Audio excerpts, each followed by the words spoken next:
my name is Sarah, and today I'm here to share my October TBR. My TBR this month is pretty ambitious, but I think I can accomplish a good chunk of it. I've got a little bit of travel coming up over the next couple of weeks, and I also just have been getting a lot more reading done over the last couple of months, so I'm hoping I can keep the momentum up and get most of, if not all of these books read before November rolls around. First up, Simply Tuesday by Emily P. Freeman.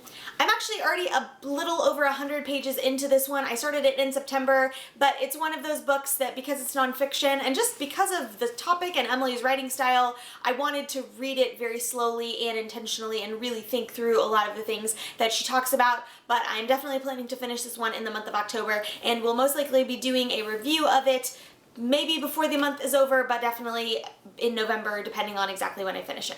Up next, The Strange and Beautiful Sorrows of Ava Lavender by Leslie Walton. If you watched my September haul video, you know that I picked this up and plan on reading it in October, and I'm already almost halfway through it, so by the time this video goes up, I will almost definitely be done with it. So far, I'm really enjoying it. If you're not aware, the book is about a girl named Ava Lavender who is born with wings, and other than, sort of the recounting of her family's history in the initial part of the book, that's all I really know about the book at this point. So we'll see what the rest of the story is about, and I will certainly be sharing my thoughts in a full review when I finish it later this month. Up next, Cinder by Marissa Meyer. This is another book from my September haul video. It is the first book in the Lunar Chronicles series, and the whole series is a retelling of various fairy tales. This one is Cinderella, and Cinderella is a cyborg. I picked up both Cinder and the first book in the Throne of Glass series in September, and when I asked for recommendations on which series I should start first, Kirsty recommended that I start with this one, mostly because Winter, which is the fourth and I believe final book in the Lunar Chronicles, comes out in November, and so she was like, you can get it all read before Winter comes out, and I doubt that's gonna happen, but I can at least get the series started, so maybe by the end of the year I will be, able to read Winter and finish this wonderful series that everyone is so excited about. Up next, The Art of Racing in the Rain by Garth Stein. This is another one of the books from my September haul video. It is narrated by a dog named Enzo, who is owned by an up-and-coming race car driver, and all I really know about it is that as the dog, I think, comes to the end of his life, he recounts things that have happened in his life, but I have had it recommended to me by several people over the last year and a half, and it is one of my dear friends' favorite books ever, so I'm really excited to get this one read.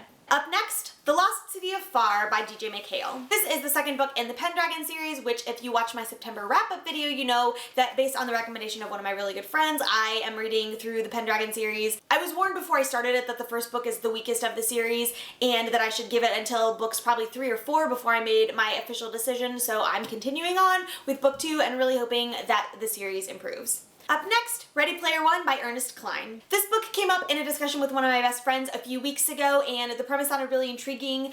Basically, it's about a kid named Wade who is in the year 2044, loves this video game called Oasis, and the creator has put clues throughout the game, and he is in a race to try to solve all of those clues before anyone else does. And she told me more about it, but I don't really remember. Either way, the premise sounded really intriguing and fascinating, and all of the reviews that I've seen on Goodreads are excellent, so I'm very excited to pick this one up. Up next, Anne of Green Gables by Ellen Montgomery. Last year when Emma Approved finished, I was going through book adaptation withdrawal, and I started scouring YouTube to see if I could find any other wonderful book adaptations that I wanted to watch, and I stumbled upon this series called Green Gables Fables, where Anne is a foster child. Initially, I was not so sure about it. I didn't really love the girl that played Anne, but she wound up growing on me a lot, and I'm really loving the series. It took a break over the summer, and season 2 just started up, where it looks like they're skipping over most of the content of the book Anne of Avonlea, and they're jumping right to Anne of the Island, where Anne and Gilbert and the rest of the crowd go to Redmond College, and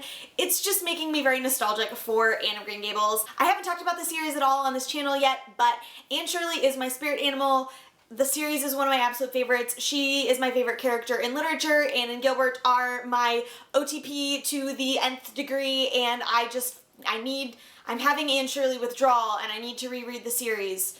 Also because it's been so long since I read the series, and I don't remember everything that happens in Anne of the Island, and I want to sort of be able to anticipate what's happening in the adaptation. So get ready for some gushing about things that I love as I reread this series in the next few months. Up next, A Wind in the Door by Madeline L'Engle. If you watched my September wrap-up and my September haul videos, you know that I bought the entire Time Quintet in a new cover in September, and then I also read A Wrinkle in Time again.